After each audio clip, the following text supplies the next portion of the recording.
Sa isang airport sa Istanbul, nawiwirduhan ang mga tao nang makita nilang dumaan si Logar habang nakasuot ng pangkontrabida sa sci-fi movie. Nakipagkita siya sa kanyang kakaibang katulong at nagsimula silang magplano ng kanilang susunod na masamang balak.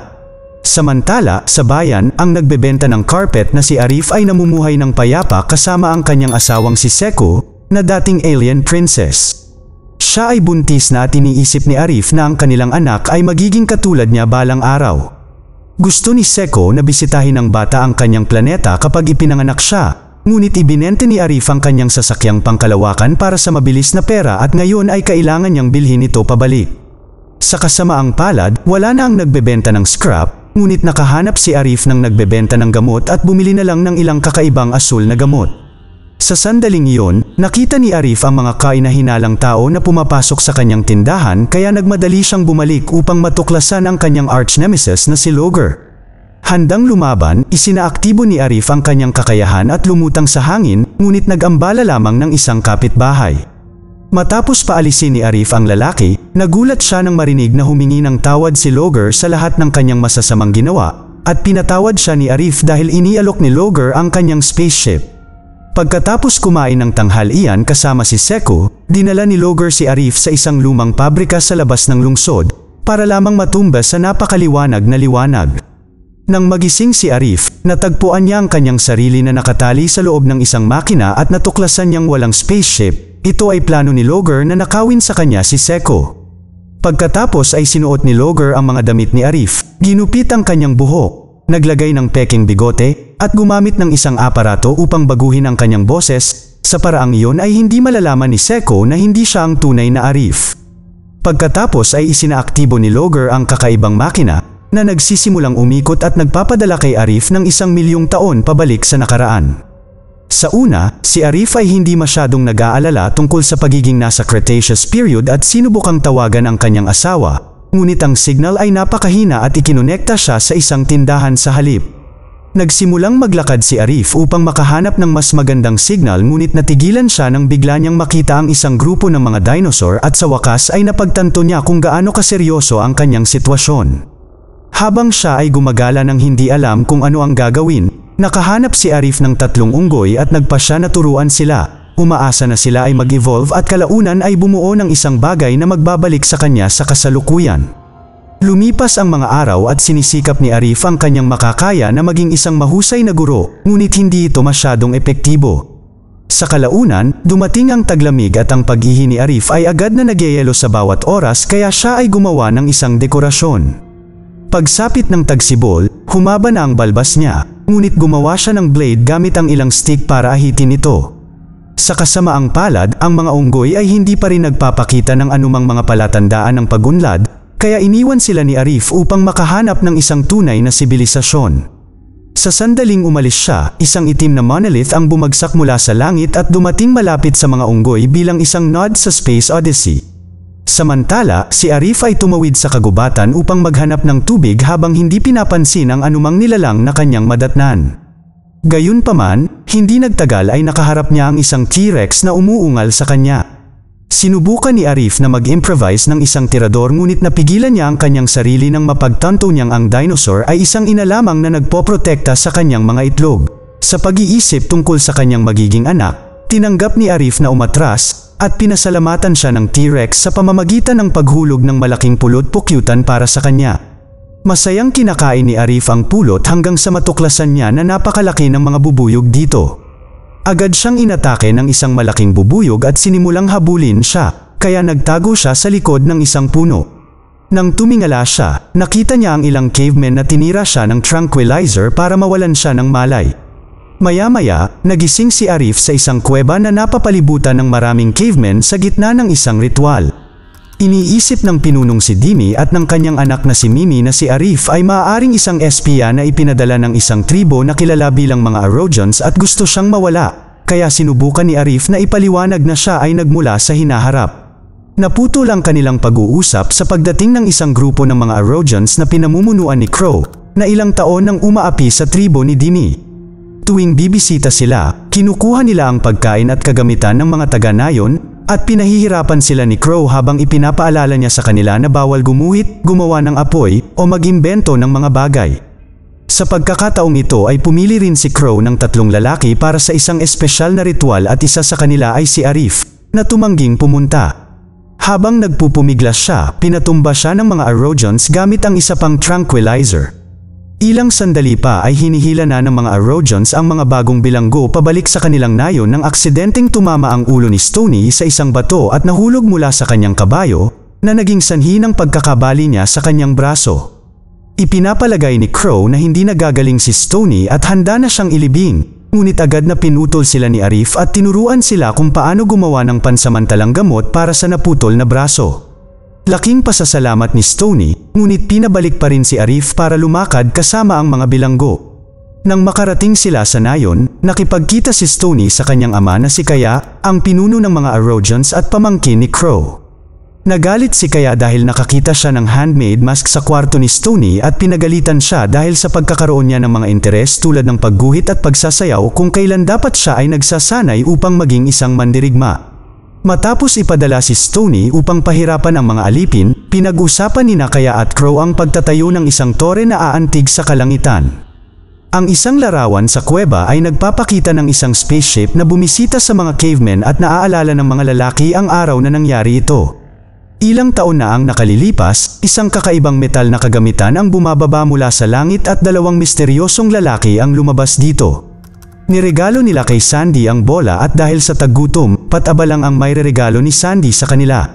Naiinis, agad na bumalik ang mga estranghero sa kanilang spaceship at umalis, ngunit nang tumakbo si Sandy patungo sa kanila, nasunog siya hanggang sa mamatay dahil sa makina ng spaceship.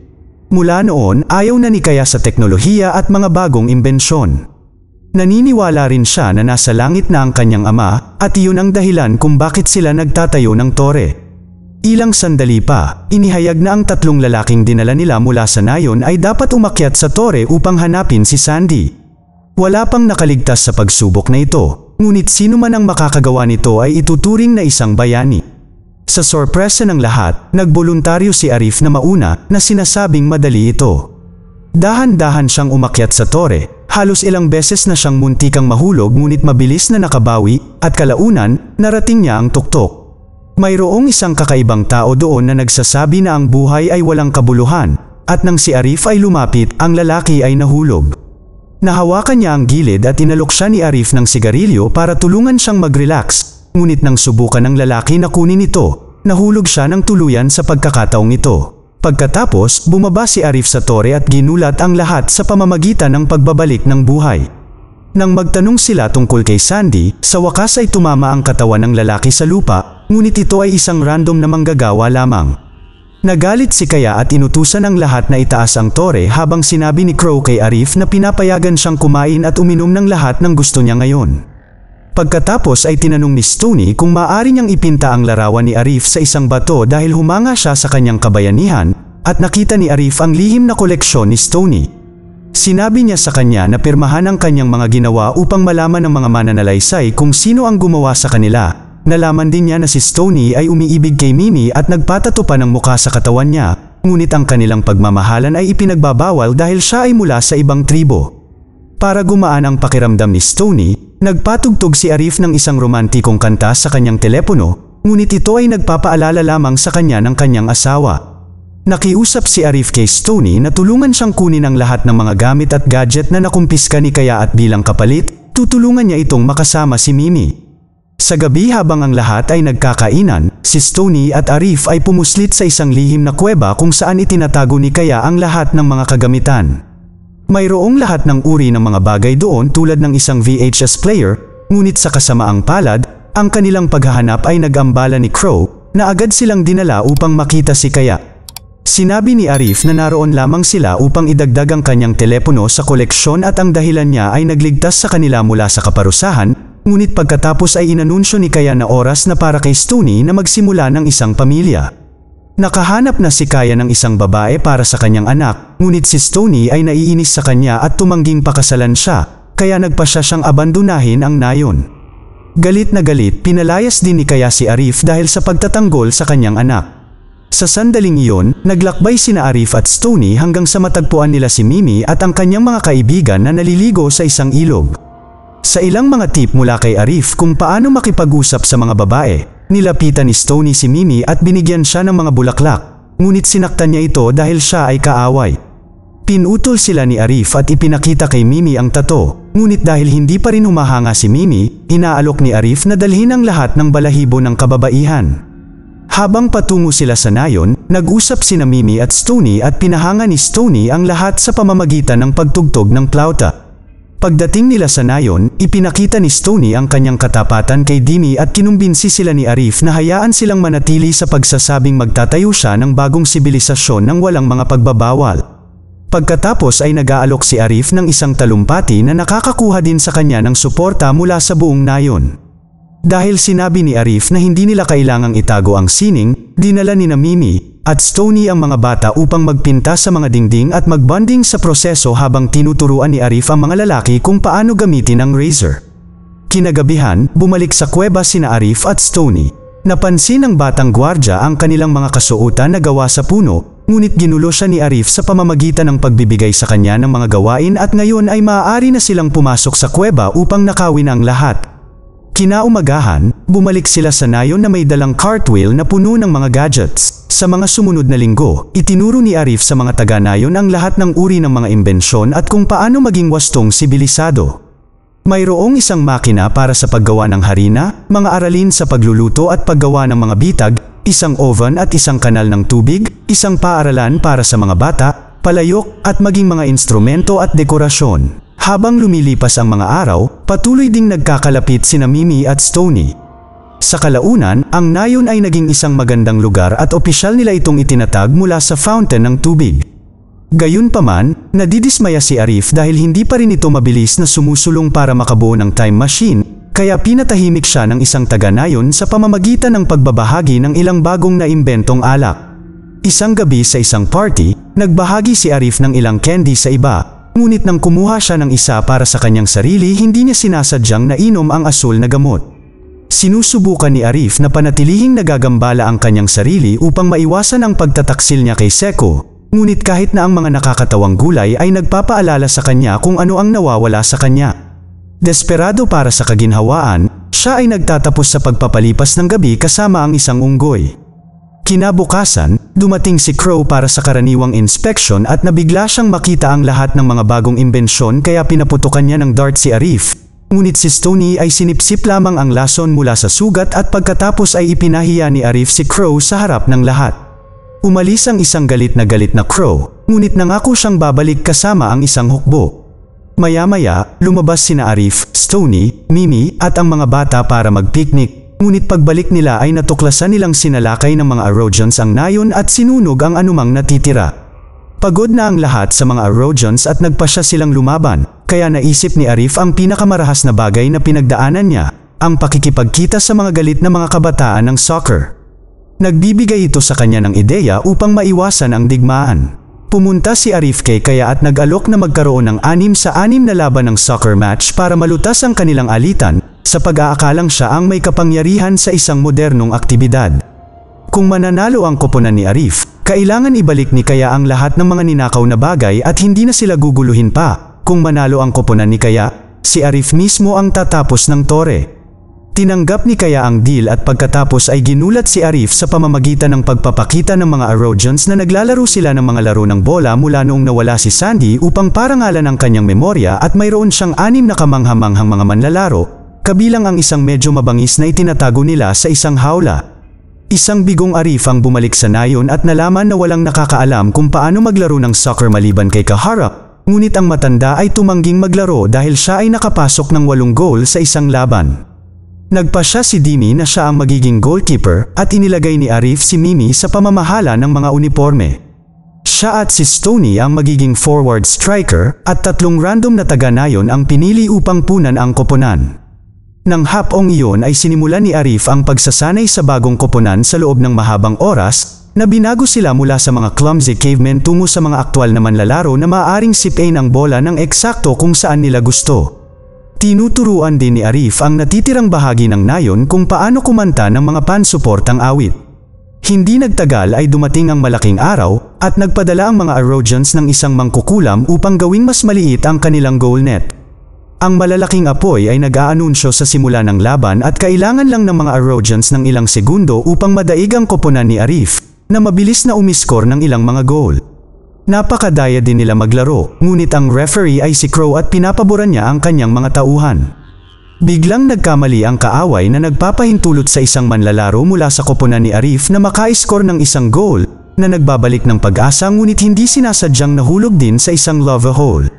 Sa halftime, isiniwalat ni Arif na noong nakaraan ay nanumpa siya sa isang dayuhan na nagbigay sa kanya ng mga superpower, kailangan lang nilang magputol ng tinapay sa ibabaw ng kanyang ulo upang maisaaktibo ang mga ito. Nang magsimula ang second half, ginamit ni Arif ang kanyang kapangyarihan ng husto at ng ibabaw sa laro. Sa lalong madaling panahon ay umabot sa score na 9-9. Kailangan lang nila ng isa pang goal para manalo, ngunit nang may score na nila ito, biglang kinuha ng Pterodactyl ang isa sa kanilang mga manlalaro at lumipad palayo sa kanila. Pinagtatawanan sila ng kabilang koponan dahil dito at sinubukan silang harapin ng isang galit na Stony na nagre-resulta sa hindi patas na parusa. Sa kabutihang palad ay nasalo ni Dimi ang bola ngunit ang kanyang mga kamay ay malubhang nasugatan sa proseso kaya hindi na siya makapaglaro. Dahil ang koponan ay nangangailangan ng isang goalkeeper, si Kahara ay walang pagpipilian kundi ang tanggapin na maglaro na nagpapatunay na hindi nawala ang kanyang kakayahan sa pamamagitan ng pagsalo sa bawat bola na itinapon sa kanya. Ilang segundo na lang ang natitira, lumutang si Arif sa hangin kasama ang bola at sinipa ito ng may kumpiyansa para maka-score ng goal na magbibigay sa kanila ng tagumpay. Habang nagdiriwang ang buong baryo, naghalikan sina Mimi at Stony. Pumalakpak si Kaya at inamin na sila ay mga kahangahangang mandirigma, maging ang kanyang anak, kaya tinupad niya ang kanilang deal at hahayaan sila. Maaaring nanalo na sila ngunit malungkot pa rin si Arif dahil napakaraming oras na ang nawala sa kanya na sa ngayon ay malamang nakuha na ni Logger ang kanyang asawa. Nagpasya siyang umalis at maglakbay sa lupain, ngunit una, niregalo niya ang kanyang relo kay Stony at ang kanyang singsing sa kasal kay Mimi, na hinihiling sa kanila na ipinta ang kanyang larawan sa mga kuweba. Biglang lumitaw ang isang maliwanag na liwanag at ipinakita si Seko, na naglakbay sa panahon upang mahanap ang kanyang pag-ibig. Ipinaliwanag niya na ang lahat sa buong mundo ay pinag-uusapan si Arif dahil natagpuan nila ang kanyang mga mensahe at ang kanyang larawan sa mga kuweba at bato, kasama din ang singsing, at lahat ng mga historian ay nababaliw tungkol dito. Si Seko ay nagsaliksik at naunawaan ang nangyari sa kanyang asawa, kaya nang sa wakas ay dumating si Logger para sa kanya, agad niya itong binantaan ng baril at ipinagtapat sa kanya ang lahat. Ang makina niya ang nagdala sa kanya dito. Isang napakasayang Arif na binawi ang singsing mula kay Mimi at sa wakas ay nagpaalam sa mga cavemen bago bumalik sa kasalukuyan. Matapos mawala ang mag-asawa, lumitaw si Logger sa kanilang lugar upang mabilis na kainin ng T-Rex. Mag-subscribe para sa higit pang mga video na tulad nito, i-on ang notification at mag-iwan ng like para matulungan ang aming channel. Salamat sa panunood!